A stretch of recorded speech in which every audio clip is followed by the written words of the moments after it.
É um grande prazer, né, estar moderando esse webinar referente ao Dia Mundial de Conscientização da Narcolepsia. Esse é o segundo ano de atuação do Brasil nesse dia, né? O ano passado já houve uma movimentação, existe a ABRANE, que é a Associação Brasileira de Narcolepsia e Hipersônia Idiopática, que foi lançada, né, inaugurada, eu acho que já tem 1 ano e meio. A presidente daqui a pouco estará aqui conosco para poder falar com mais certeza. Mas todo esse movimento, né, da nossa Associação Brasileira do Sono com a Associação dos interessados ou dos pacientes ou dos familiares, fez com que esse movimento crescesse. E eu acho que isso tem uma importância enorme, porque independente de ser uma doença mais rara, né, mais difícil de acontecer, ela acontece. Então, nada mais importante do que termos um dia de conscientização. Esse dia está acontecendo no mundo. Então, no mundo inteiro, hoje, está se falando de narcolepsia. E por que não dizer, no Brasil, nós começamos a falar ontem e falaremos a semana inteira sobre narcolepsia, para que a gente atinja o maior número de pessoas possível, que entendam que existe isso, para que se a gente entrar em contato com alguém, com alguma das manifestações que falaremos aqui, que a gente possa sinalizar, né, falar para essa família ou pedir que procure uma ajuda médica. Bom, eu estou aqui com dois médicos, celebridades no sono, que é a doutora Letícia e o doutor Alexandre. Eles também vão nos brindar com uma pequena aula, uma pequena apresentação, nada muito cansativo, porque eu acho que também é importante a gente trocar informações, tirar dúvidas de todos vocês que estão nos assistindo. Então, eu agradeço muito a presença de todos e eu vou compartilhar a minha tela com vocês e em seguida eu passarei a palavra para a doutora Letícia, que ela vai se apresentar, depois o doutor Alexandre, e acredito que nesse intervalo a Ana Braga, que é a presidente da ABRANE, já esteja aqui conosco também para falar algumas palavras. Muito obrigada. Então, dá licença, vou tentar achar aqui.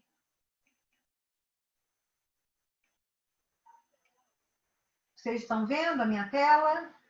Opa. Vou botar no comecinho aqui. Tá ok? Todo mundo assiste? Tá dando para ver? Ok. Tudo certo. Então, eu fiquei... Ó, a Ana já está aí conosco. Ana, eu te agradeço, viu a sua presença aqui conosco. Eu vou começar a falar rapidamente para situar o que nós estamos fazendo aqui hoje. Então, eu queria falar um pouquinho sobre esta doença chamada narcolepsia.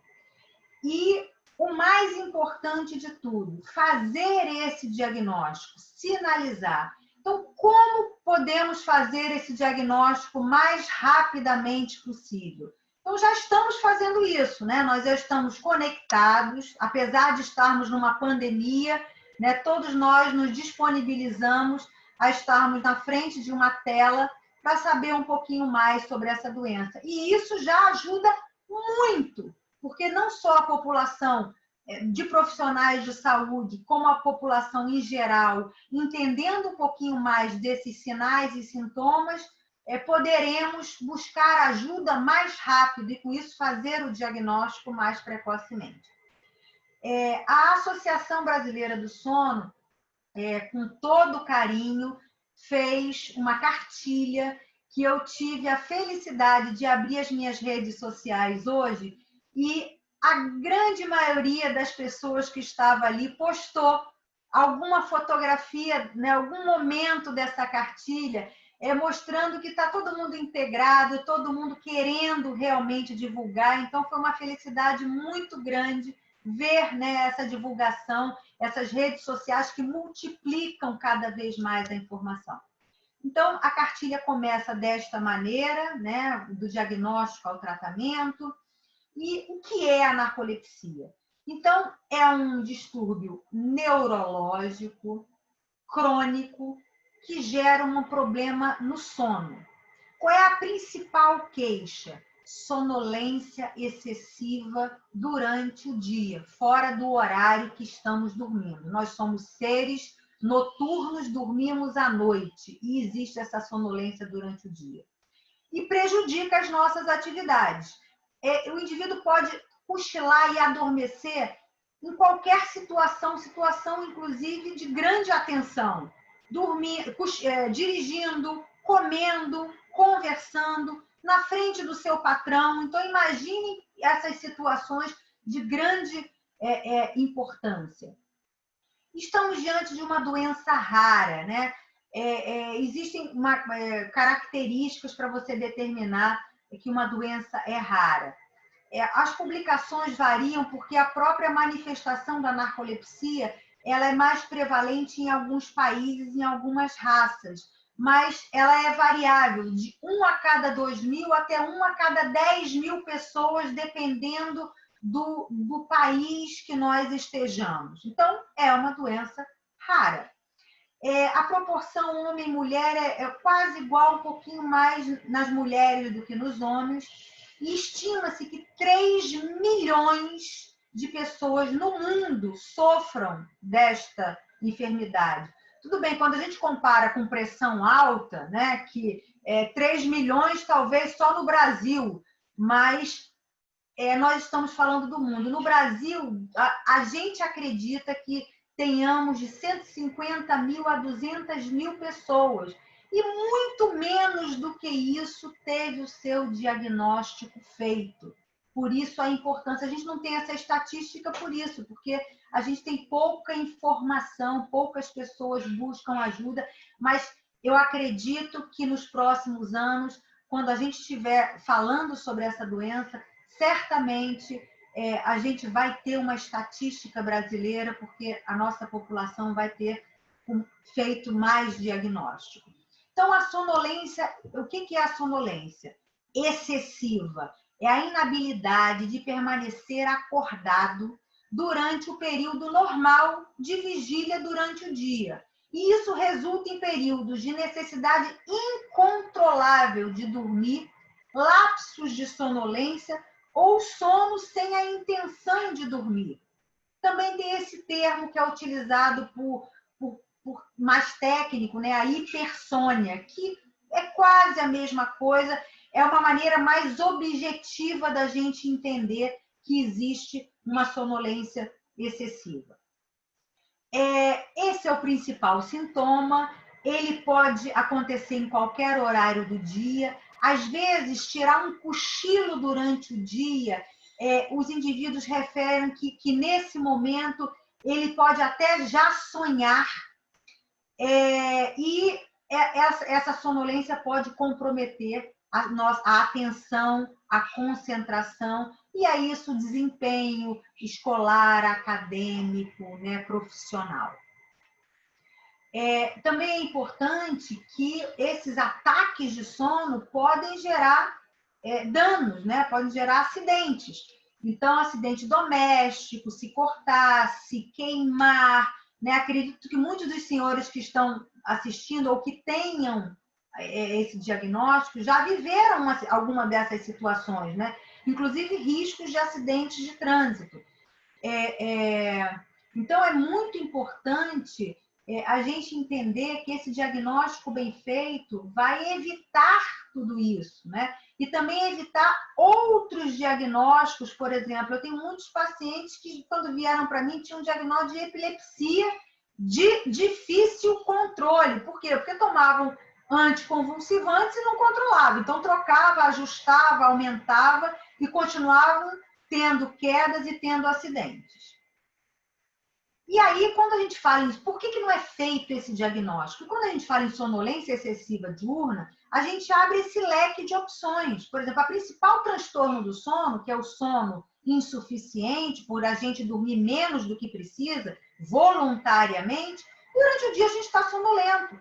Então, existe esse estigma de que, pô, ficou acordado de noite, não dormiu à noite, foi para a balada de noite e por isso está cochilando, ou na escola, ou no trabalho, porque esse é o principal transtorno de sono. E, na verdade, a narcolepsia está dentro dessa gama de doenças e de problemas que podem também gerar sonolência excessiva durante o dia. Então, é um sintoma inespecífico, comum a muitas doenças. E a maioria das pessoas não é diagnosticada ou recebem outros diagnósticos errôneos, até porque a gente pode ter outro problema. Eu posso ter narcolepsia e posso ter um diabetes, e posso ter um outro problema. E aí a gente refere a sonolência sempre ao outro problema e não faz o diagnóstico principal da narcolepsia. A idade de aparecimento, né, ela pode acontecer na criança, as crianças já podem ter algum sintoma, a doutora Letícia vai falar isso para a gente. E nós temos alguns picos de manifestação. Então, ali, ó, 15 anos de idade, um primeiro pico, e lá 25 anos de idade, 30 anos, um segundo pico. A mulher um pouco mais do que o homem aqui já na adolescência, e depois o homem aparece com um pico maior dos primeiros sintomas, do primeiro aparecimento. Então, eu queria frisar isto aqui, por isso é que a gente está aqui. Os estudos mostram que, pelo desconhecimento do próprio médico, de nós, de não fazermos o diagnóstico, e dos pacientes de não buscarem ajuda, gera um atraso no diagnóstico de 8 a 15 anos. Então, imagine uma pessoa ter uma doença, não saber que essa doença existe, não saber que ele tem esse problema e ser taxado de muita coisa, perder emprego, repetir na escola, se separar, enfim, ter um monte de problema na sua vida porque não tem um diagnóstico e ser taxado de um monte de coisas que essa pessoa não é. Então, apesar de não ser uma doença assim incapacitante, eu não estou numa cadeira de rodas, eu não estou cego, eu não tenho, mas para a sua vida, para a sua autoestima, é uma doença que deixa muitas sequelas do ponto de vista psíquico também. Então, nós temos lá a pêntade da doença, falei da sonolência, e nós temos mais 4 sinais e sintomas que eu vou rapidamente passar por eles. Um é a cataplexia, que é o quê? Essa perda da força, que quando ela é total, eu caio no chão, chama mais atenção, faz com que esse indivíduo vá ao médico. Isso não significa dizer que o diagnóstico seja feito corretamente, mas ele vai mais ao médico. Ou eu posso ter uma perda da força segmentar, o queixo cai, a mão fica fraca, o joelho fica fraco, uma coisa mais sutil. Ou eu posso também ter a doença e não ter essa manifestação que demora segundos e que pode ser desencadeada por uma emoção forte, por um riso, por uma alegria, por um susto. Além disso, paralisia do sono, que é não conseguir se movimentar por alguns momentos. Isso acontece muito na hora que a gente vai dormir ou principalmente na hora que a gente acorda e quer se movimentar. Quem tem isso pode acontecer na população em geral, uma prevalência muito, muito menos frequente, quer dizer, eventualmente, quando a gente está em privação de sono, quando a gente está muito cansado, algumas pessoas podem manifestar paralisia do sono. Para a pessoa que tem narcolepsia, isso é muito mais frequente. E é uma sensação muito ruim de estar encarcerado no seu próprio corpo. E aí, fala, bom, cochilo durante o dia todo, tenho muita sonolência, então eu vou dormir super bem à noite. Errado. O sono noturno é fragmentado, não é reparador. E, além disso, eu posso ter outras manifestações, outros transtornos de sono dentro da narcolepsia. Apneia, distúrbios de movimento, sonhos vívidos, são outras questões. E esse termo, alucinação na hora de dormir ou logo que acorda, que nada mais é do que a sensação de sonhar acordado. Quer dizer, eu estou indo dormir e como o sonho aparece rapidamente, eu não sei se aquilo que eu estou vivendo ainda é realidade ou se já é sonho. A gente fica naquela dúvida. Então, esses são os sintomas mais frequentes que a gente começa a sinalizar. Olha como é sutil, né? Como não é tão palpável. Por isso é que a gente demora a procurar ajuda.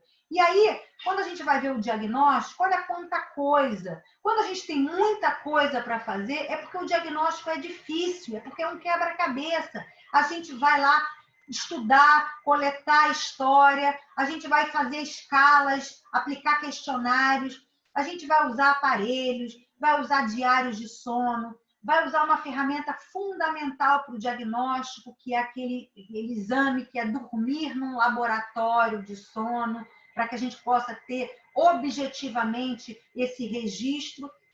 Às vezes a gente vai coletar o sangue, às vezes a gente vai tirar líquido da espinha, o líquido cefalorraquidiano, que a gente vai pesquisar uma proteína. Então, imagine quantas coisas a gente às vezes precisa fazer para chegar no diagnóstico.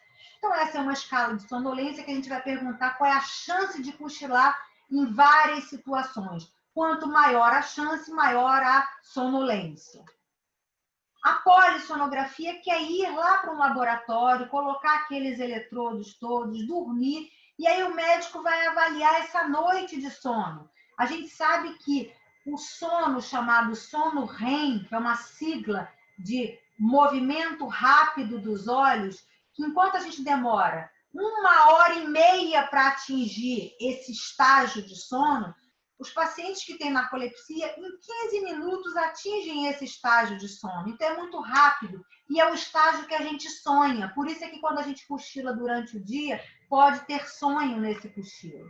E aí, o que a gente faz? A gente dorme à noite no laboratório e durante o dia faz um outro exame, que é um exame que a gente dá oportunidades para dormir, para ver a chance de cochilar daquela pessoa. Tem muita chance, vai cochilar em todas as oportunidades. Tem menos chance, não vai cochilar 8, 10, meio-dia, 2 horas e 4 horas da tarde. E também a chance de atingir esse estágio de sono, que é o sono REM. E aí a gente, depois de juntar todos esses quebra-cabeças, todos esses exames, a gente vai definir, porque tem 2 tipos de narcolepsia. Aquele que perde a força é mais o tipo 1. O que não tem a perda da força está mais para o tipo 2. E aí a gente vai, isso aqui o médico é que vai montando essa chance. Tem sonolência? O que deu nesse exame do sono? O que deu no exame do líquido? E a partir daí a gente vai definir que tipo de narcolepsia o nosso paciente terá. Além disso, eu só quero citar, esse aqui é o meu último slide, porque essa sigla, olha, ABRANE, é a Associação Brasileira de Narcolepsia, e aqui ainda tem um H e um I. O que é isso? O que quer dizer isso aqui? Quer dizer que existe um outro diagnóstico, porque é difícil, gente. É difícil para nós, especialistas.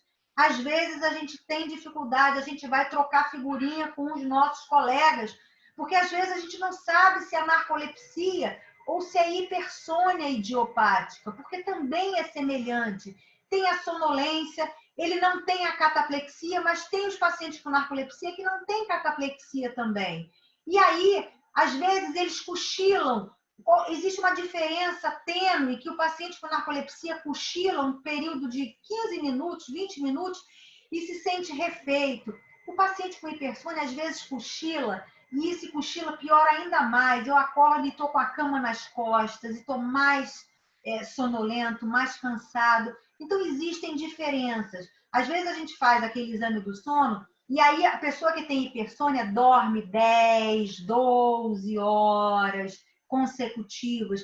Então, existem também algumas diferenças que o médico é que vai fazer para propor um melhor tratamento para aquele indivíduo, que vai ser o tema do Dr. Alexandre para falar para nós. Então, olha, eu quis ser mais sucinta possível para não cansar todos, mas é mais ou menos essa ideia que eu gostaria de passar para vocês, que é diferente. Você está cochilando aqui na frente da televisão ou você ser o apresentador e você está cochilando ao vivo. Isto aqui é narcolepsia. É um cochilo, é um ataque de sono incontrolável. Muito obrigada a todos e as perguntas a gente vai deixar para o final. Eu vou descompartilhar a minha tela aqui. Ai, meu Deus. Espera aí. O que eu fiz? Foi Stop Share. Acho que foi. Ok, gente. Então, agora eu passo a palavra para a doutora Letícia.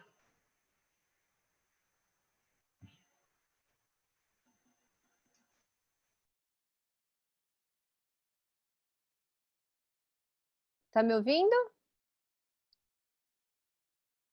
Espera aí. Deixa eu colocar de novo. Vocês estão vendo minha tela? Estão? Eu que não estou? Estamos, Letícia, mas ela não está... Full screen agora? Agora foi. Então tá bom. Boa noite a todos. Eu queria primeiro agradecer a Brânia e a ABS, em nome da Andréia e da Ana que estão aqui, pelo convite. Meu nome é Letícia Soster, eu sou neuropediatra, neurofisiologista clínica e médica do sono. Eu coordeno o laboratório e ambulatório de sono aqui do Instituto da Criança do Hospital das Clínicas da USP, sou neurofisiologista da polissonografia do Hospital Israelita Albert Einstein. E vou falar para vocês sobre a apresentação que a Andréia falou, exatamente o que ela falou, mas aplicado na criança e no adolescente, tá? Então, a ideia, na verdade, vai ser reforçar esses aspectos, principalmente com enfoque no diagnóstico, em como pensar e quando pensar em narcolepsia, né? Então, isso vale para quem é paciente, e isso vale para os nossos colegas médicos também. Então, quando é que eu vou pensar num quadro de narcolepsia? Começando se nós temos uma sonolência, um paciente, uma pessoa, um familiar, um amigo do nosso filho, alguém que a gente conviva, que tem uma sonolência tão importante a ponto de pegar no sono enquanto conversa, corre, e nas crianças, brincando, andando de bicicleta, ou seja, em situações onde você não imaginaria que uma criança ia dormir, numa brincadeira muito ativa. Esses ataques irresistíveis de sono ao longo do dia são um sinal muito importante no alerta para a narcolepsia. E nos primeiros estágios da narcolepsia, as crianças frequentemente têm muita dificuldade em acordar cedo e apresentam dificuldades no desempenho escolar. A gente vai falar um pouquinho melhor sobre isso. E eu trago esse gráfico, eu acho esse gráfico um dos gráficos mais tristes com relação a isso. Vocês podem ver nessa barrinha cinza clarinho, aqui é a idade das pessoas, de 0 a 4 anos, de 5 a 9, 10 a 14, 15 a 19 e assim até 70 a 74 anos. Nos quadrinhos, aqui é o número de pessoas, tá? Então, vai de 0 a 400 pessoas.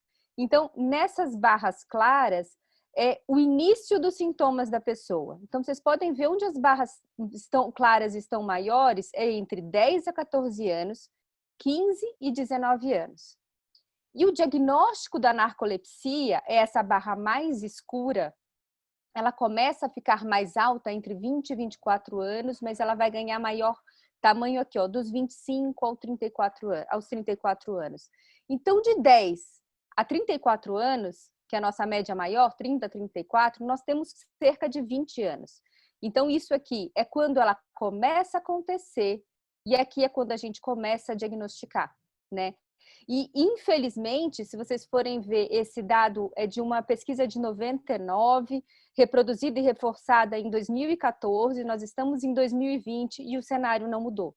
Infelizmente, a gente não consegue dizer que o cenário mudou. E por isso a importância, ela, num geral, a grande maioria se apresenta na infância e na adolescência. E o ponto principal, o ponto que a gente chama a atenção e o ponto que a gente quer levantar para todos aqui é o momento do diagnóstico. esse momento é um momento importante. E quanto mais pessoas souberem, e por isso essa campanha é muito importante, quanto mais pessoas souberem, mais vai passar pela cabeça de mais pessoas, e a chance de que elas pensem nisso e façam alguma coisa para descartar isso fica maior. E quando é que acontece esse atraso diagnóstico que nós acabamos de ver no gráfico? Primeiro, nos casos quando o paciente não tem essa queda que a Andrea falou, que é a cataplexia, é o que a gente chama de fenômeno cataplético. Nós temos os dois tipos de narcolepsia. A tipo 1, quando aparece essa cataplexia, o paciente cai ao solo, o que, de alguma forma, facilita a gente a pensar no diagnóstico, facilita muitas vezes ao colega não especialista pensar que tem uma coisa estranha que eu não estou conseguindo dar conta. Mas quando não tem isso, o quadro fica mais difícil da gente fechar o diagnóstico. Então, quando não tem a cataplexia, atrasa muito na procura por tratamento por parte do paciente e o diagnóstico correto por parte dos nossos colegas. Outra condição que a Andrea também acabou de citar é o erro diagnóstico por atribuição dos sintomas a outras doenças, como sonolência excessiva, é comum a muitas doenças. E assim, o tempo vai passando e a pessoa vai sendo taxada, é o jeito dela, ela é preguiçosa, ela não quer fazer coisa, ela não quer se responsabilizar, ela não quer estudar e por isso tira nota ruim. Então, isso vai atrasando muito o diagnóstico. E quando a gente tem fenômenos catapléticos ou paralisia do sono, isso é atribuído a uma outra doença. E uma questão extremamente importante, que é assim, extremamente importante de ser conhecida pelos pediatras, e a grande maioria dos pediatras não conhece. Então, a ausência de avaliação sobre esses transtornos do sono pela parte do pediatra atrasa também bastante o diagnóstico da narcolepsia. E só para acrescentar mais farinha nesse angu da dificuldade do diagnóstico, é muito comum que crianças tenham cochilos diurnos, né? Então, crianças até 4 anos de idade podem ter um cochilo, às vezes até 2 cochilos diurnos. O adolescente, a gente aceita que cochile à tarde, porque muitas vezes ele é privado de sono no período matutino. Então, o sono polifásico na infância dificulta bastante a gente pensar no diagnóstico de narcolepsia. E o que a gente tem como consequências desse atraso diagnóstico? Para começar, dificuldades na alfabetização. E por quê? O cérebro daquela criança, ele precisa se manter acordado. Então, ele faz um esforço para se manter acordado. Esse esforço mental para me manter acordado, me tira o primeiro, né? O segundo, primeira motivação, mas o segundo que é a atenção. Eu preciso estar atento. Como eu vou prestar atenção se eu estou com sono? Então, eu estou ocupado, isso é uma função fisiológica, o nosso cérebro se ocupa de se manter acordado. E ele não consegue prestar atenção se ele está sonolento, né? E mesmo quando ele está tentando ficar acordado, o que aparentemente ele ficaria acordado e ele pode aprender agora, não. Ele está se ocupando e perdendo a ocupação de estar atento. Ganho de peso é muito comum. E por que o ganho de peso? Muitas vezes essas crianças são menos ativas, fazem menos atividade física, porque são mais sonolentas. E muitas vezes elas comem alimentos de alto valor energético, de energia de liberação muito rápida, para poder tentar se manter acordados. Chocolates já achocolatados, ou muitas vezes refrigerantes cafeinados, ou carboidratos mesmo, para ter energia muito rápida. Então, isso leva ao ganho de peso. O uso inadequado de alguns medicamentos também, e problemas psicossociais que advêm dessa consequência no atraso diagnóstico. Imagina uma criança que se esforça e não consegue um correlato do seu esforço, né? Um correlato acadêmico, um correlato nos esportes ou até no relacionamento com os amigos.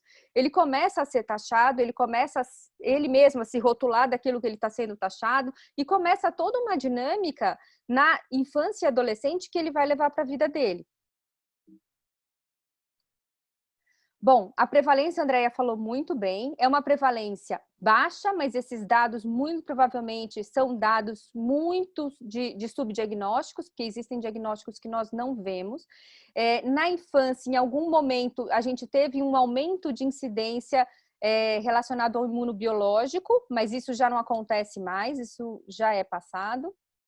E Outra dificuldade maior, falando agora especificamente desse quadro clínico na população pediátrica, o primeiro problema é a diversidade da apresentação clínica. Como a apresentação clínica na infância ela é diversa e como ela não é tão típica como no adulto. Para começar, essa é uma imagem livre na internet, vocês podem pegar, super livre, é muito fácil, é de um artigo clássico em cataplexia. Para começar, o fenômeno cataplético, que é essa queda na criança, costuma se manifestar em grupos musculares pequenos, como esses, como vocês veem nessa foto, na face. Você vê que parece que a musculatura está caída da face, o que a gente chama de face cataplética. Diferente de grande parte dos adultos que ele acontece em grupos musculares maiores, na infância ele começa muito mais em grupos menores. Então, ele se manifesta pela face. Existem casos que se manifestam na musculatura do pescoço, então é só uma queda da cabeça, ou às vezes queda de membro. Ele é fracionado, então eles são grupos menores ou mais fracionados, o que também dificulta o diagnóstico. Essa é uma demonstração, é um esquema meio clássico do Tom Scammell, que ele mostra como é que acontece o desencadear da maioria dos fenômenos catapléticos, principalmente na infância. Então, existe um gatilho emocional muito forte. Então, muitas vezes a criança cantando parabéns, brincando, então ela está muito emocionada e está emocionada com aquilo ali, ela pode ter uma cataplexia parcial, cai só a cabeça, ou cai só o braço, ou só a face, e aí ele vai se seguindo, se aquele estímulo continua, vai se seguindo para o tronco, e a criança cai até uma completa cataplexia, e ela dorme nesse momento aqui, após o fenômeno cataplético. Porque aquele sono REM que a Andréia explicou para vocês, uma característica dele é que toda a musculatura do corpo perde o tônus, ou seja, fica flácida, como um boneco de pano. Todos nós temos isso durante a noite, durante o nosso sono natural. Mas quem tem narcolepsia, esse sono, essa cataplexia, ela entra enquanto você está acordado. E uma característica dele é que você caia, né? Você fica sem tônus. Então, é isso que acontece. E na criança, ele acontece mais de forma parcelada. O sono polifásico da criança também dificulta o quadro clínico, a gente determinar o quadro clínico infantil, como nós falamos lá no começo, porque a gente não sabe o que é da idade. E o que ali está patológico, o que aquilo ali significa para a gente uma doença. Muitas vezes o atraso de fase natural da adolescência com privação de sono pode levar a uma sonolência excessiva diurna, e este é o momento da vida em que vocês viram naquele gráfico inicial, a maioria das narcolepsias aparecem. Então isso aqui também já leva a mais um desafio diagnóstico e faz parte do quadro clínico que precisa ser levado em consideração. E aqui a questão é o diagnóstico diferencial. Muitas vezes essa queda, como a Andréia falou, de um paciente dela confundido como um paciente portador de epilepsia, que tem epilepsia, eu já tive também vários pacientes que estavam medicados há muitos anos com anticonvulsivantes, sem melhora clínica, né? Porque existem algumas crises epiléticas caracterizadas por queda ao solo, né? Então isso dificulta ainda mais, né? E, obviamente, a gente sabe que também essas crianças têm maior risco de alteração cognitiva, comportamental, emocional, obesidade, muitas vezes puberdade precoce, apneia, pernas inquietas e parassonias. Ou seja, além de ter a narcolepsia, ele pode ter tudo isso associado, né? Então, dificulta mais ainda a gente entender que aquele componente diurno pode ter a ver com uma narcolepsia e não com qualquer um desses outros que pode vir junto. O diagnóstico, como a Andréia falou, a gente vai pegar no quadro clínico mesmo, fazer diários de sono, escalas de sono, muitas vezes actigrafia, que é o registro do nosso ciclo, do quanto a gente está ativo e quanto a gente está repousando, e aí a gente tem uma ideia de como está o sono e a vigília. Então, para afastar a privação de sono, a gente pode fazer polissonografia com testes de latências, mas temos dados robustos apenas para acima de 8 anos de idade. A não ser que o quadro seja muito típico, com cataplexia, que é o tipo 1, esse daí a gente poderia até fazer na criança mais nova, mas via de regra, 8 anos de idade é o nosso corte. O que dificulta mais ainda o diagnóstico na infância. Então, existem outros marcadores no exame de polissonografia de noite que nos ajudam, como esse sono REM com menos de 15 minutos, como a Andrea falou, a gente analisar quantas vezes o paciente passa do sono 1 ou da vigília direto para o sono REM, ou então, se a criança perdeu essa atonia que a gente tem, essa que eu falei de perda do tônus, perda desse músculo mais apertadinho, ele fica mais frouxo, então a perda disso por mais de 8% do tempo de REM também, isso tudo junto no exame da polissonografia noturna na criança nos ajudam, nos dão mais elementos para o diagnóstico da narcolepsia. E quando possível, a gente colher, como a Andrea falou, a hipocretina no líquor. Assim, como diagnóstico diferencial, porque a gente também tem que pensar no diagnóstico diferencial para tentar entender o que a gente pode tirar da frente para pensar e fechar o diagnóstico de narcolepsia, qualquer transtorno do sono que origine sonolência excessiva, né?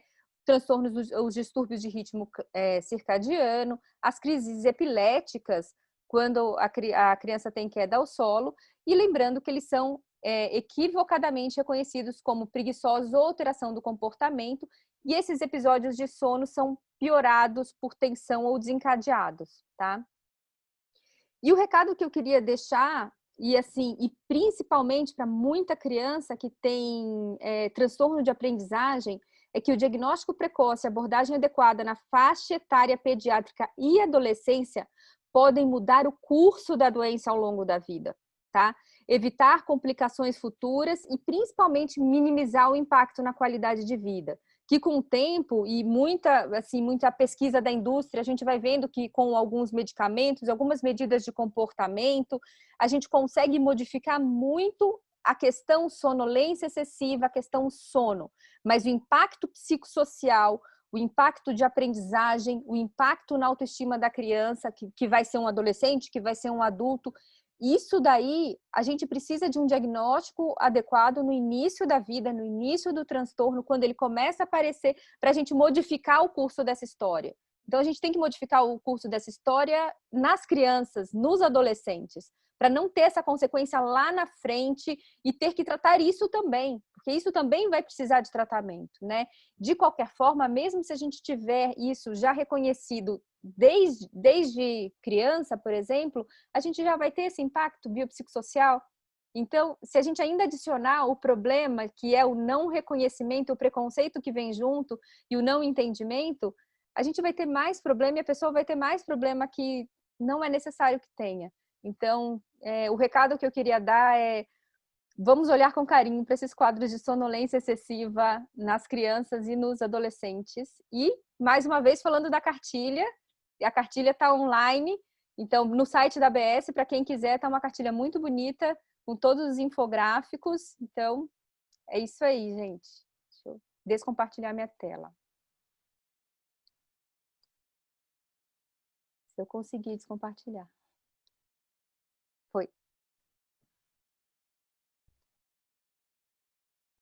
Parabéns, Letícia. Muito bem colocada essa questão das crianças. Eu gostaria agora que o doutor Alexandre se apresentasse e falasse um pouquinho mais para a gente sobre tratamento. Oi, boa noite.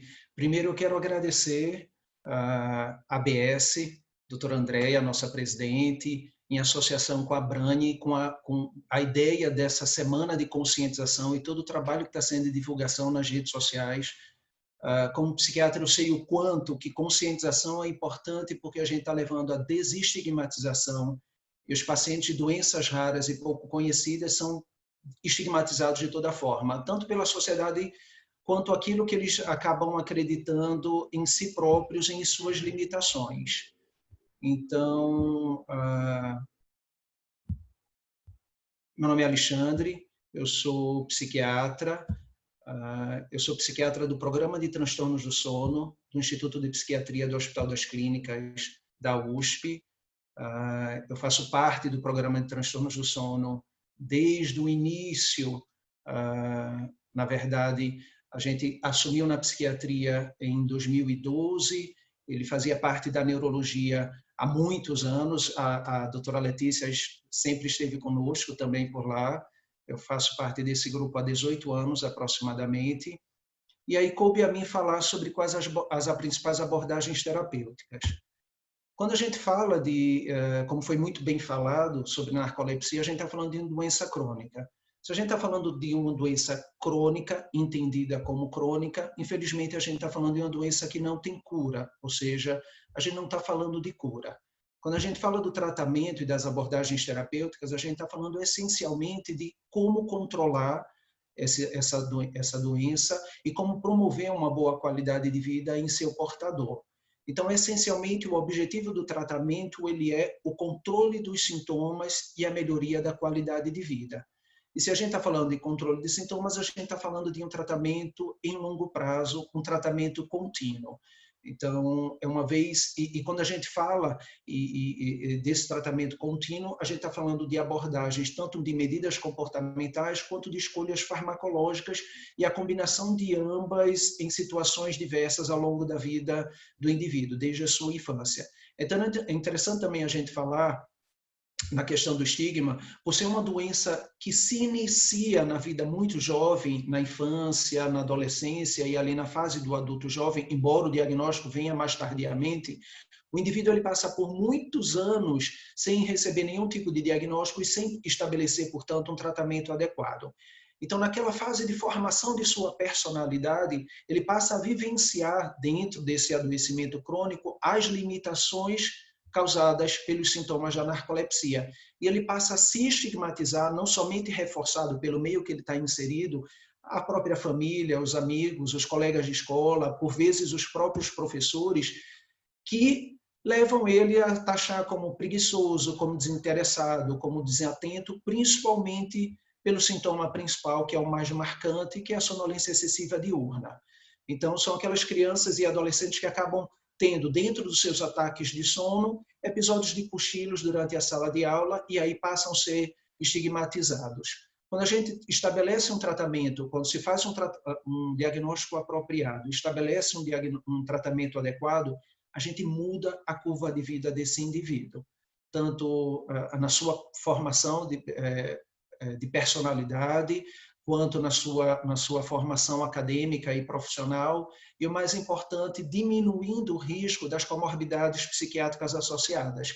É sabido que a depressão é uma comorbidade de alta prevalência em narcolepsia, e muito relacionada ao estigma e às limitações que esses pacientes passam a vivenciar.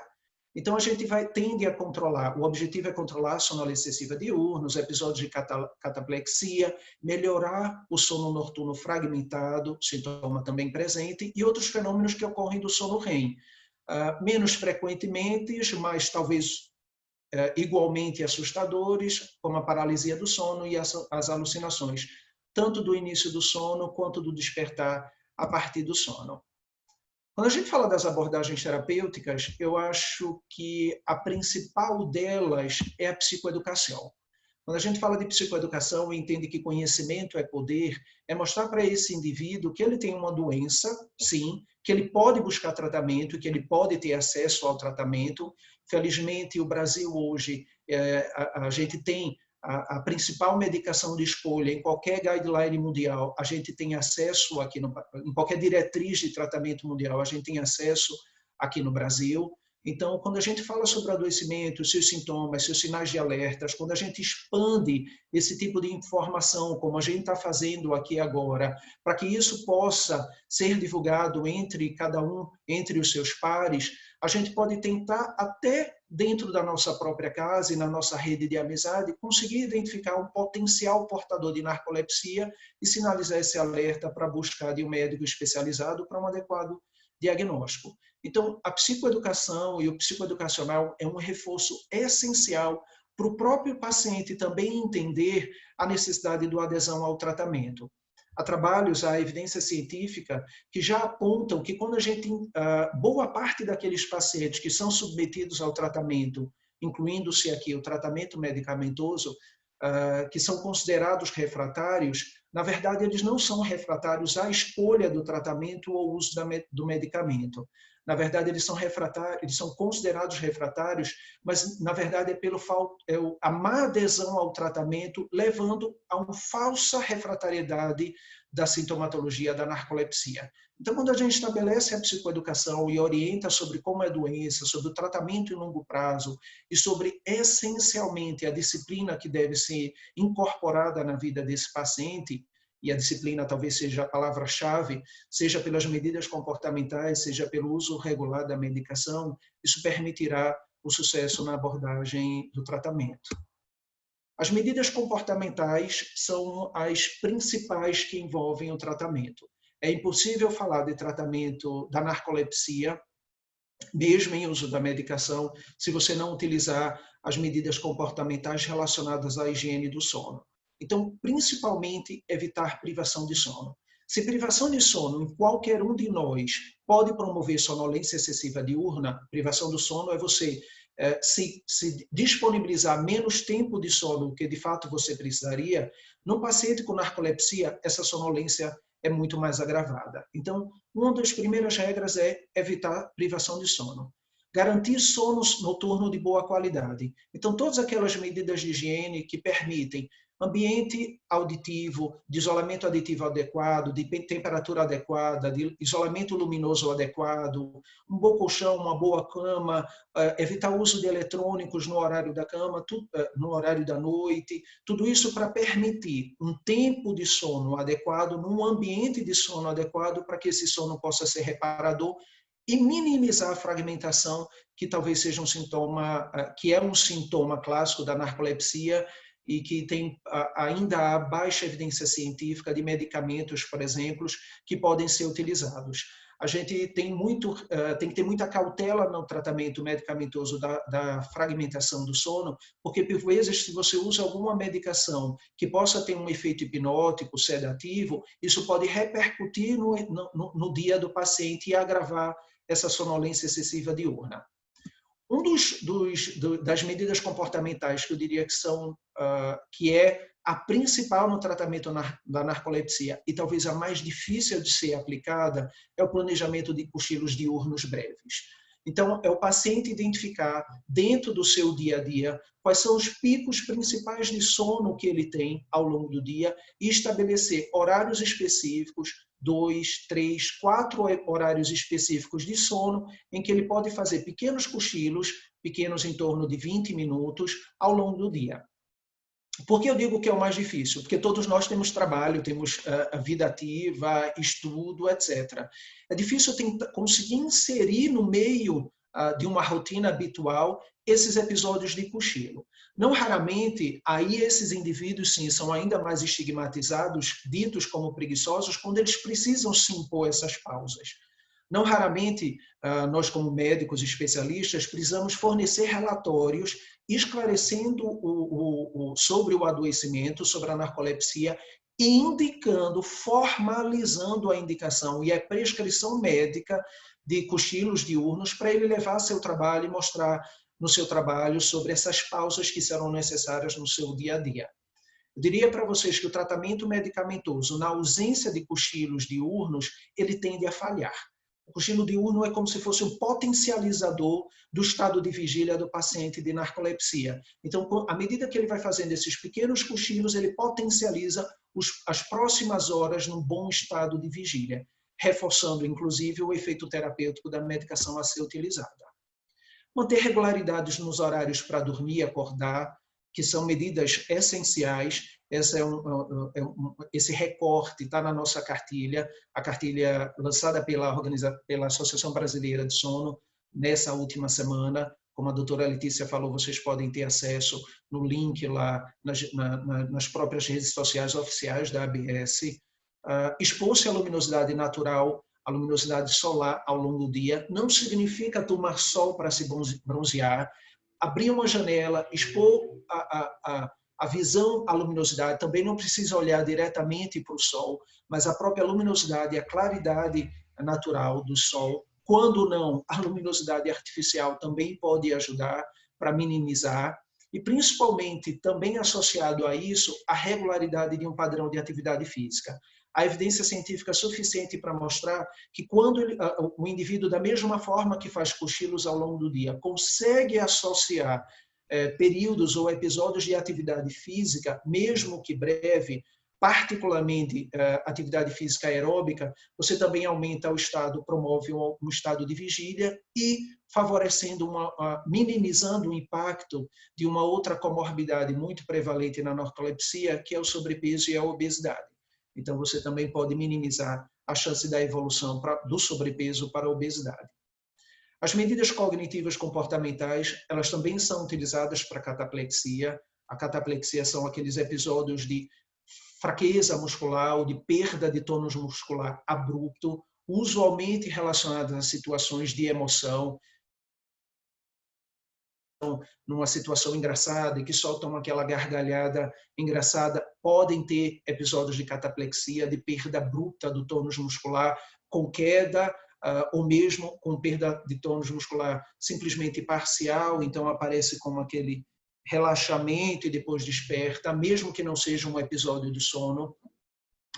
Então, esse relaxamento parcial, não raramente nossos pacientes são filmados pelos familiares, e isso nos ajuda no diagnóstico. Isso é bem interessante, né? A filmagem do celular também tem facilitado a possibilidade do diagnóstico, eles já trazem esses filmes prontos para a gente durante as consultas. Então, as medidas cognitivos comportamentais, eles funcionam como métodos principais na prevenção da cataplexia, principalmente no manejo da regulação emocional. O que quer dizer isso? Diante da exposição de situações engraçadas, novas, súbitas, etc., tentar fornecer um aprendizado cerebral dessa experiência para que esse pico de emoção aconteça numa rampa de subida mais achatada, menos intensa e, portanto, minimize a chance de um episódio de cataplexia. O interessante é que muitos pacientes que têm cataplexia, eles passam a ter, pela própria experiência e o medo da reexperiência de um episódio de cataplexia em determinadas situações afetivamente intensas, eles passam a ter um comportamento de evitação que leva inevitavelmente ao isolamento, favorecendo, por sua vez, o risco de um episódio depressivo. Quando a gente psicoeducacionais e quando a gente fala sobre isso e o manejo terapêutico da regulação emocional, precisa deixar de viver, você não precisa deixar de experimentar situações afetivamente boas, de felicidade e de alegria, isso faz parte da vida, né? É um evento vital para todos nós, desde que você aprenda a modular suas emoções. Inevitavelmente isso só acontecerá com a exposição. Da mesma forma, o manejo comportamental compensatório visa, da mesma forma, você identificar potenciais situações de risco para cataplexia e minimizar o risco dessas situações. Então, ficar atento à sua rotina. Pessoas que dirigem, pessoas que fazem viagens, então, quando você por algum motivo que não coube a você, então o seu filho pequeno ficou doente, você precisou diminuir o número durante a noite, você reduziu o seu período de sono noturno, então inevitavelmente do ponto de vista comportamental você precisará compensar no dia seguinte com mais cochilos esse sono privado que você teve para diminuir os riscos tanto da sonolência excessiva diurna quanto o risco de ataques mais frequentes de episódios de cataplexia. Quando a gente fala do tratamento farmacológico medicamentoso e como eu introduzi para vocês a ideia de um tratamento em longo prazo, o primeiro estigma que vem é: eu vou me tornar dependente da medicação. Há uma diferença farmacológica entre se tornar dependente e precisar usar a medicação por um longo prazo. Tratar uma doença com uso contínuo de uma medicação não é promoção de dependência. É garantir que aquela doença esteja controlada para manter uma qualidade medicação que tem evidência científica suficiente para garantir eficácia e segurança em uso em longo prazo. Então, essa é a primeira tranquilização que a gente precisa mostrar a um paciente portador de narcolepsia. Sim, você precisará usar a medicação em longo prazo, não, você não ficará dependente, desde que você siga as recomendações necessárias, tanto de medidas comportamentais quanto daquelas sugeridas pelo seu médico. Eventualmente, como é necessário o uso diário das medicações, eventualmente é possível, com a anuência do seu médico, você fazer pequenas reduções ou mesmo retiradas da medicação, os psicoestimulantes, aqueles que promovem vigília e melhoram a sonolência excessiva diurna, em dias específicos, porque aí você consegue fazer uma redução e uma minimização do uso para garantir a eficácia e a potência de resultado do uso dessas medicações. Quando a gente fala de tratamento farmacológico, a gente está falando de drogas que são promotoras de vigília, medicamentos que são promotores de vigília, a gente está falando de medicamentos que são psicoestimulantes e que o resultado final, psicoestimulante é uma classificação específica dentro das medicações psiquiátricas e cujo resultado final será garantir a permanência do estado de vigília. E a gente também tem agentes que servem para o controle da cataplexia, que dentro da classificação dos fármacos são classificados como antidepressivos, mas cuja ação não é antidepressiva. Embora eles estejam classificados como antidepressivos, eles são eleitos, eles são escolhidos baseados na via de transmissão neuroquímica, em regiões cerebrais específicas, que garantirão o controle dos episódios de cataplexia, porque esse é um outro estigma. Eu vou lhe prescrever, você tem narcolepsia, você vai usar um psicoestimulante, um promotor de vigília e vai usar um antidepressivo. Não, mas eu não estou deprimido, de fato não está. Mas é porque a gente usa o mecanismo de ação dessa droga antidepressiva para garantir a eficácia no controle dos episódios de cataplexia. E todos eles com evidência científica de segurança para uso em longo prazo, tanto de eficácia quanto de segurança para uso em longo prazo. Então, resumindo, a orientação e esclarecimento sobre a doença é necessária para garantir a adesão do tratamento, e a garantia da adesão do tratamento favorecerá o sucesso em longo prazo. As medidas comportamentais são essenciais para o sucesso desse tratamento. O uso de medicamentos para o tratamento da sonolência excessiva diurna se faz necessário, então é inevitável, sim, será necessário usar a medicação. A dose, a combinação, a associação de medicamentos, isso é individualizado, dependendo da severidade dos sintomas e dependendo da adesão das medidas comportamentais que o indivíduo se estabelece. O uso de medicamentos para outros sintomas, como a cataplexia, ele pode ser necessário, também dependerá da intensidade do sintoma, não necessariamente ela será necessário. Inclusive a cataplexia, o uso da medicação ela pode ser temporária, então ela pode ser episódica, faz-se uso durante um período e se interrompe, tudo com a anuência e a conversa do seu médico. E a evidência adequada de eficácia e segurança para o uso em longo prazo das medicações que tornam tranquilo para um indivíduo que ele estará sendo bem cuidado. É isso, deixo descompartilhar. Pronto. Bom, Alexandre, como sempre, brilhante. Eu acho que a gente conseguiu toda essa abrangência de nessa uma horinha aqui, né, tentar informar para a população o que é a doença, quais são os estágios, aonde ela se apresenta, o público, de criança ao adulto, quais são os principais tratamentos não medicamentosos e medicamentosos. Se vocês quiserem ir fazendo alguma pergunta, tem duas possibilidades, através do chat ou através do QIA, né? Questões e respostas. Eu gostaria de passar a palavra agora para a Ana Cristina Braga, que é a presidente da Abrani, que ela possa, enfim, comentar, né, colocar alguma informação que ela ache pertinente. Com a palavra, Ana.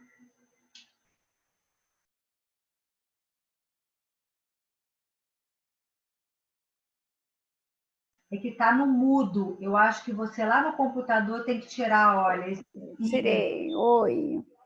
Boa noite a todos. Queria agradecer a presença de vocês. Eu sou Ana Braga, né? Presidente da Associação Brasileira do Sono, do sono aí, meu Deus, da narcolepsia. Hipersonia idiopática é o sono, gente. O sono, desculpa. Hoje foi um dia assim, de muita emoção. Então, eu já tive várias crises de cataplexia ao longo do dia, porque a gente conseguiu sair do Facebook, que é um grupo fechado, porque as pessoas não querem se expor, e para o mundo, né? Assim, poder falar para as pessoas que a gente existe. Então, realmente é um momento de muita emoção. A Associação Brasileira do Sono, a Brani, pronto. A Brani, ela agrega pacientes com narcolepsia e hipersonia idiopática de várias localidades do Brasil. É um projeto que se iniciou mais ou menos em 2014 com o Enio, tá? O Enio não pôde dar continuidade. E quando eu cheguei ao grupo, a gente tinha essa ideia de se ter uma associação, porém, fica sempre na conversa, né? A gente ajeitou tudo. E a minha narcolepsia, ela foi diagnosticada em 2012 pela doutora Andréa Bacelar, né? Na clínica Bacelar, depois de 12 anos aí caminhando em busca de um diagnóstico. Comecei aos 30 anos e só consegui um diagnóstico aos 42. Então, foram 12 anos aí de caminhos, né? Nem sabia que existia essa doença e tudo mais. E quando eu decidi, né, que a gente tinha que fazer alguma coisa e que alguém tinha que assumir, eu reuni o pessoal do grupo e falei, olha, tá na hora, porque a gente tem que colocar isso para frente. E aí eu fui lá na internet, procurei a Associação Brasileira do Sono e vi que a doutora Andréa Bacelar era presidente da associação, da ABS. E aí eu liguei para uma amiga minha e falei com ela, olha, a doutora Andréa fez o meu diagnóstico e eu tenho certeza que ela vai apoiar a gente. E nós marcamos e fomos lá conversar com a doutora Andréa, isso em 2018. Né? E assim que a gente chegou com a ideia, eu falei com ela, hoje já contei essa história tantas vezes que eu estou cansada, já muita emoção. E assim que a gente chegou e falamos com ela, olha, a gente quer montar uma associação, mas aqui no Rio nem tem muita gente, mas o pessoal do Brasil todo vem. Ela chegou e disse, você já tem tudo? Já, nós já temos o estatuto, está tudo aqui pronto. Marca o dia, a hora, a reunião com o pessoal, o espaço está aqui e é só vocês falarem. Foi assim, o que a gente precisava, de alguém que realmente acreditasse, né? E aí, no dia 19 de janeiro de 2019, no ano passado, na Clínica Bacelar, na Tijuca, no mesmo local onde a doutora Andréa tinha feito o meu diagnóstico, nós voltamos ali, agora não mais sozinha, em grupo, e foi fundada a Associação Brasileira de Narcolepsia e Hipersonia Idiopática. Né? E desde então a gente vem numa luta. Então, por que eu estou contando essa história? Porque a Brani, ela nunca esteve sozinha. Né? A Brani, ela foi fundada acompanhada por médicos, em parceria com médicos. E nem todos os médicos estão acostumados com esse protagonismo, né? É uma coisa ainda muito recente. Então, não é todo lugar que aceita, mas nós nunca estivemos sozinhos. Nós sempre temos a doutora Andréa Bacelar, sempre ajudando, toda vez que a gente recorre, precisa conversar. Então, a gente sabe que a gente está muito bem amparado. Tudo que está acontecendo hoje, né, da gente estar no Mundial, né, no Dia Mundial de Conscientização da Narcolepsia, e a Brani ser o organizador, né, desse dia, aqui no Brasil, sempre foi acompanhado pelos médicos. A doutora Andréa apresentou para a gente a doutora Rosa Hassan, que é nossa amiga, né? A doutora Rosa Hassan, aí da USP, do Instituto de Psiquiatria. Nós fizemos um mês inteiro de eventos da Abrani, recebendo médicos, falando de narcolepsia. A doutora Rosa falou hoje mais cedo, né? O doutor Alexandre Borges, que também é do IPQ, falou com a gente essa semana. Então, assim, é um prazer muito grande, tá? Uma honra estar recebendo vocês. E a doutora Letícia, né? Nós temos duas amigas que têm narcolepsia que trabalham no HC, no Hospital das Clínicas. E uma mãezinha pediu socorro na semana passada.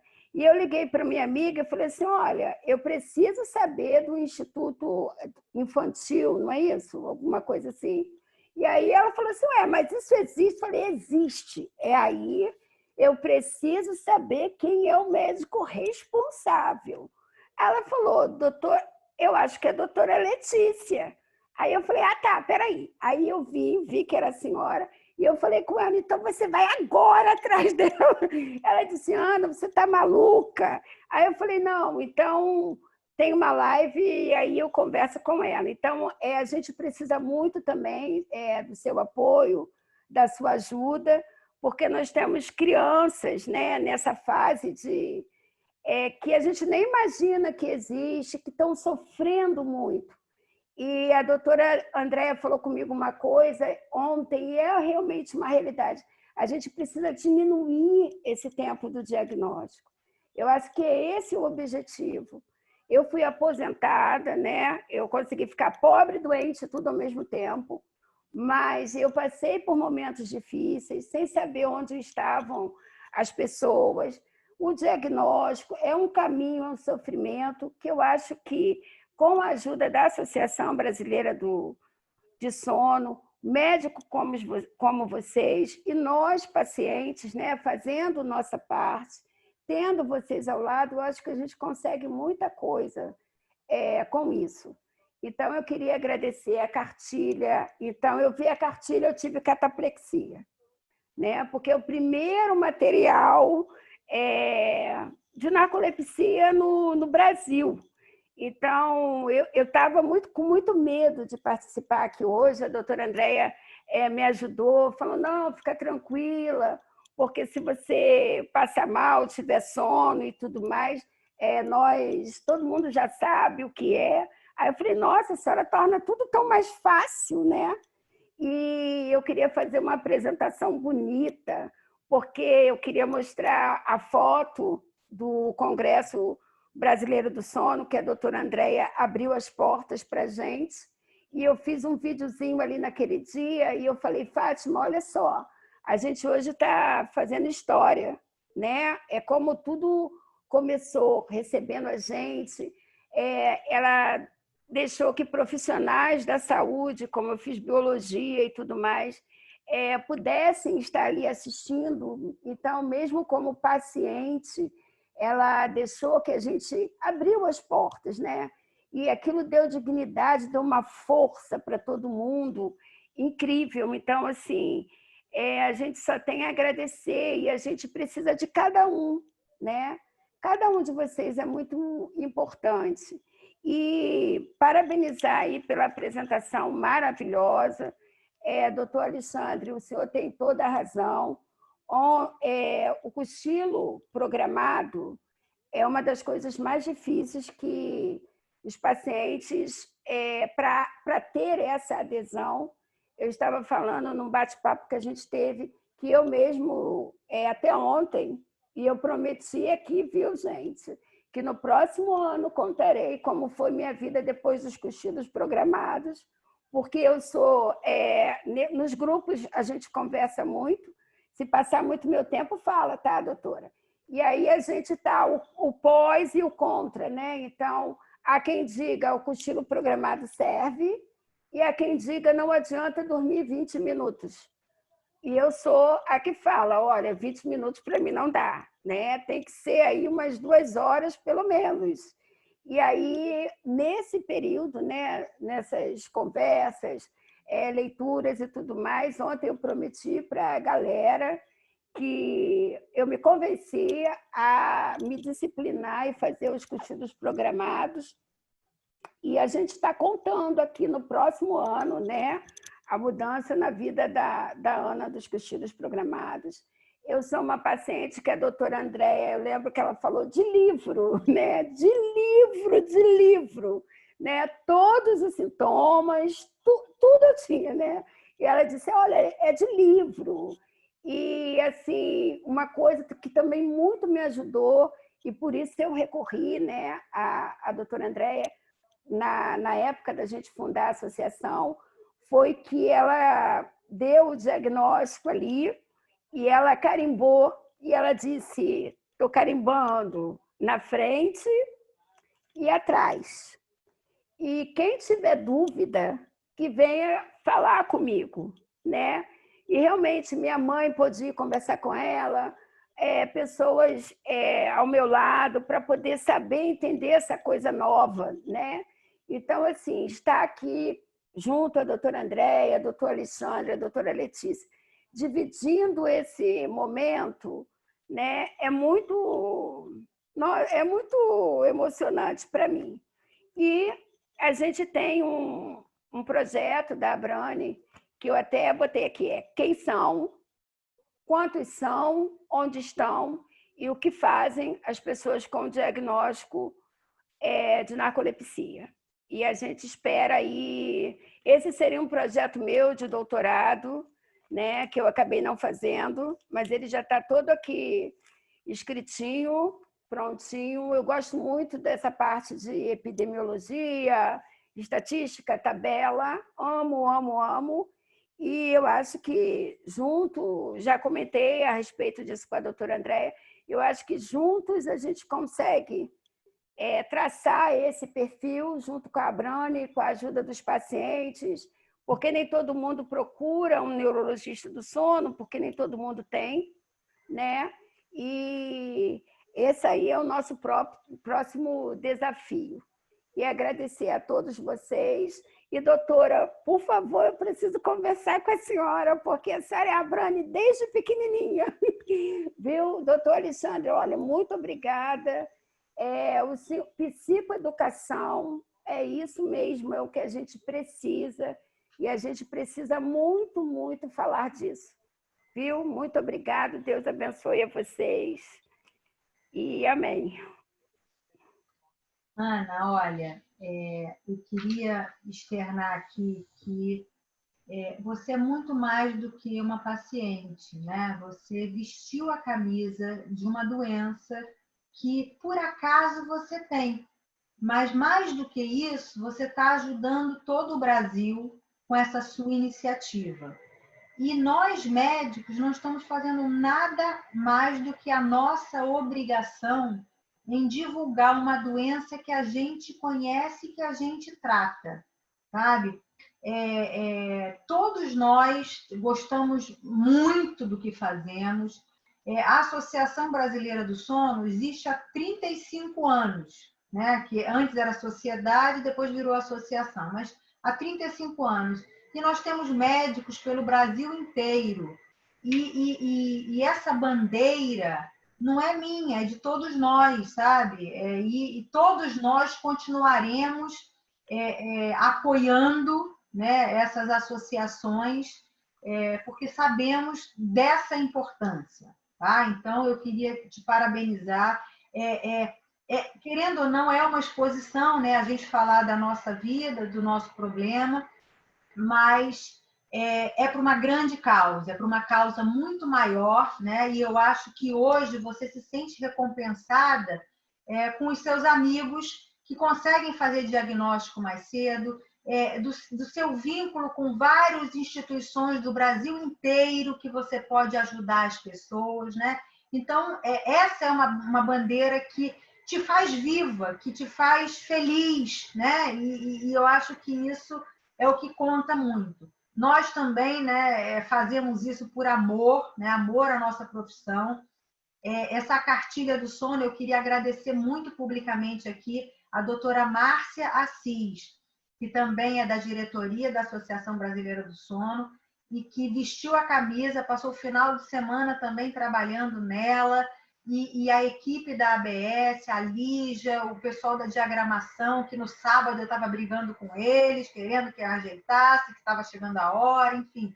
Foi um trabalho em equipe, né? Todos nós trabalhamos juntos para que a gente pudesse oferecer para todo o Brasil essa cartilha.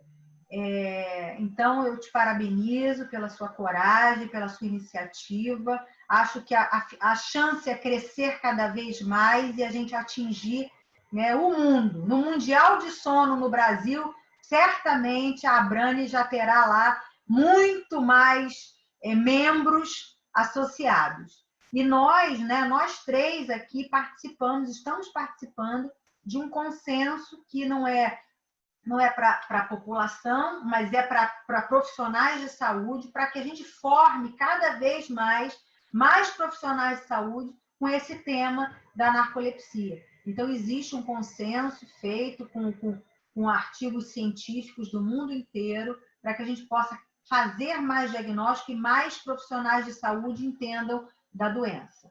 Tá bom? Eu queria te agradecer a todos os presentes e aí vocês também, por favor, podem finalizar. Eu quero complementar só, Ana, dizer que realmente as associações, e como psiquiatra eu bem sei disso, as associações formadas pelos pacientes, eles fazem total diferença no apoio tanto de recepção, encaminhamento, de suporte, inclusive educacional, tanto dos seus próprios portadores quanto dos seus familiares. E a ideia desse engajamento, e parabéns pela Abrani pela ideia, a ideia do engajamento ajuda a modificar a evolução do tratamento, principalmente quando se trata, reforço, de uma doença rara. Então, como você mesma disse, né, a doutora Andréia, a doutora Letrícia mostraram o quanto demora para se receber um diagnóstico.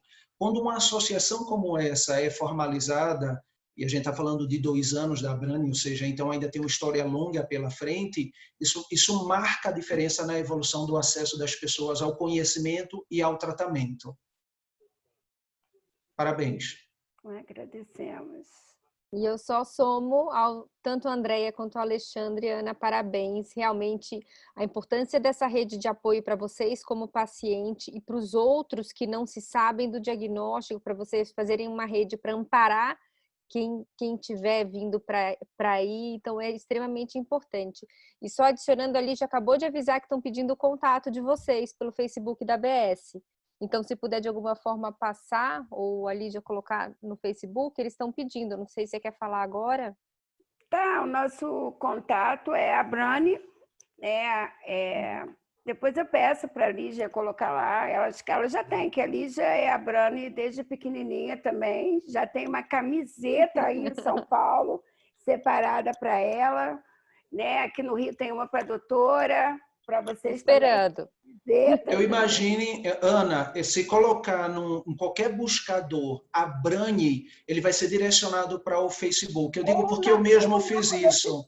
Ou na é muito fácil de encontrar. Hoje a gente tem. E o telefone, que também está lá no Facebook, é 21 97 322 9379. 21 97 322 9379, que é o botãozinho lá do WhatsApp no Facebook, que a pessoa já fala direto com a gente. E eu só posso agradecer mais uma vez a vocês, dizer assim, a Ana só é o rosto, né? Mas tem toda uma equipe, e agradecer por vocês acreditarem nesse trabalho, a doutora Andréia, todos os que participaram com a gente, fazer um evento ou tratar qualquer coisa com pessoas com narcolepsia é uma aventura. Eu digo que é uma aventura, porque no próprio dia lá da fundação, o pessoal de São Paulo veio, Minas, o pessoal ficou aqui em casa e teve cataplexia, atraso porque dormiu, né? Uma aventura. Mas, assim, que Deus abençoe a vida de cada um de vocês, e a gente precisa muito, muito de vocês com a gente. E é isso, gente. 22, de setembro, o Dia Mundial de Conscientização da Narcolepsia.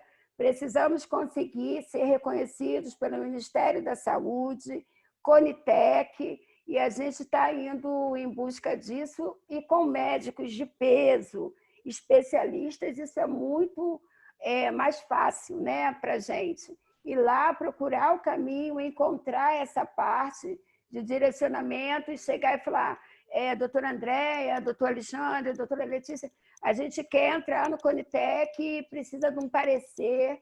É essa parceria, né? Cada um fazendo a sua parte. E eu acredito que agora a gente consegue, porque os pacientes estão tendo aí um protagonismo, porque o médico tem todo o conhecimento, né?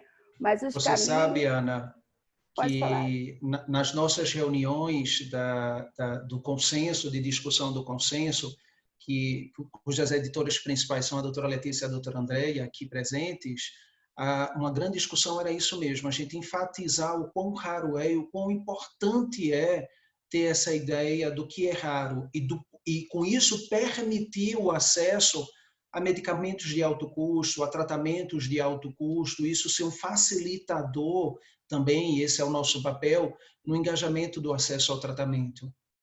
E é isso que a gente precisa, porque não se pode pedir nada se ninguém tem acesso a um tratamento, se o Ministério da Saúde não reconhece a narcolepsia, se a gente não tem ali uma droga, né, um medicamento avaliado pela Conitec, esqueci os outros nomes agora e tudo mais, mas eu sei que tem todo um trâmite ali a ser seguido.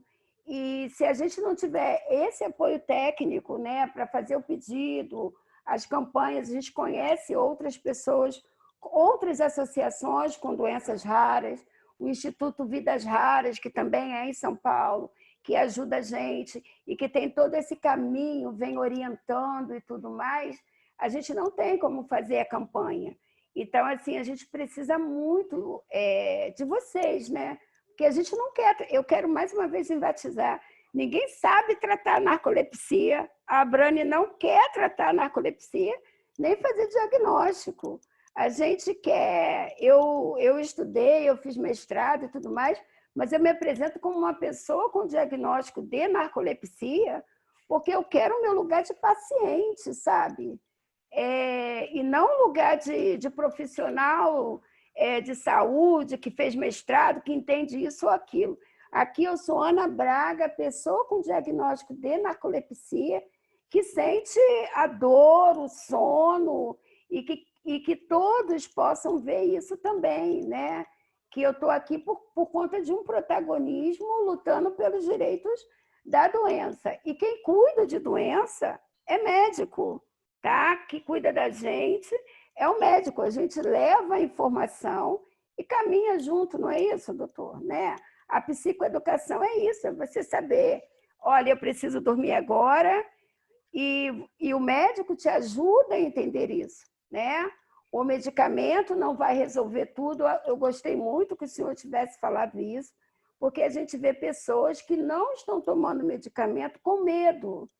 Eu não sei como essas pessoas vivem, né? Mas eu fico imaginando que poderiam render muito mais. E eu até me lembrei de um fato que aconteceu, não sei se a doutora Andréia lembra disso, porque tem muito tempo, quando eu comecei a usar Ritalina, queriam me internar numa clínica. E minha mãe chegou e, assim, desesperada, falando com ela, olha, eu preciso levar minha filha para uma clínica, porque ela vai ficar viciada. E a doutora Andréia botou a mão no ombro da minha mãe e falou, mas esse medicamento é para ela viver, porque senão ela não é viciada. Né? Então, assim, pessoas que já queriam me colocar numa clínica de recuperação, né? Para drogados, que eu tenho uma longa história. Então, que ninguém mais precise passar por isso, né? Eu tive uma doutora Andréia Bacelar na minha vida que eu poderia recorrer. Então, minha mãe recorre e diz, porque quando ela fala assim, ó, estou carimbando na frente e atrás, quem tiver dúvida, venha falar comigo, eu tive a sorte. Mas e quem não tem? Né? E é isso que que a gente quer. A gente só quer levar as demandas e caminhar junto. Tá bom, gente? Muito obrigada a todos. Deus abençoe vocês. Andréia, deixa eu só responder uma pergunta que surgiu aqui, que foi deixa eu me antecipar, desculpe-me, se o uso do antidepressivo está exclusivamente indicado para cataplexia. Do ponto de vista de evidência científica, formalmente é apenas indicado para cataplexia. Não há evidência científica de uso de antidepressivo para sonolência excessiva diurna.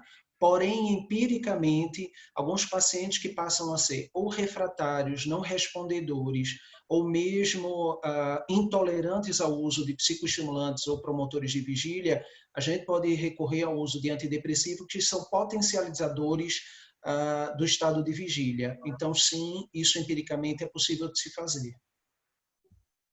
Obrigada, Alexandre. Obrigada a todos pelo depoimento. A gente tem aqui um monte de agradecimento, de parabenização para a Ana. A gente já estendeu aqui mais 35 minutos, mas é que o assunto é fascinante.